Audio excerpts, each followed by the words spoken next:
நேற்று evening routine இப்படி தாங்க போச்சு. 2 நாளாவே மழை, அப்படி அந்த மாரி சில் கிளைமேட்டா இருந்துச்சு. அதனால் பெருக்கவே முடியல வாசல. அதனால் ஃபஸ்ட்டு ஈவினிங் வாசலெல்லாம் நல்லா பெருக்கிட்டு, அந்த குப்பையெல்லாம் வேஸ்ட்டில் போட்டுட்டு, அதுக்கப்புறம் மேலே வந்து என்னோடய பால்கனியில் இருக்க செடியெல்லாம் வீடியோ எடுத்தேன். எல்லாமே உங்களுக்கு காட்டலான்னு தான் எடுத்தேன்.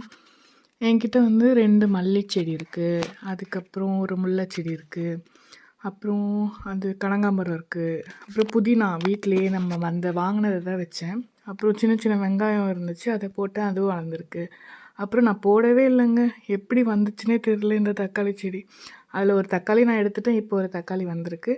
அப்புறம் ஒரு ரோஸ் செடி, இது எல்லோ ரோஸு, இன்னொரு ரெட் ரோஸும் இருக்குது.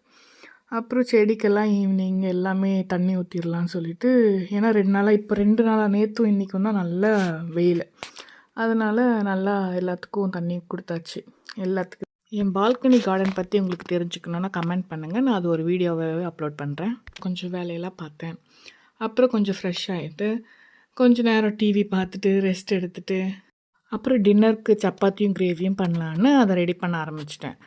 என் சேனல் பிடிச்சிருந்தா சப்போர்ட் பண்ணுங்கள், கமெண்ட் பண்ணுங்கள்.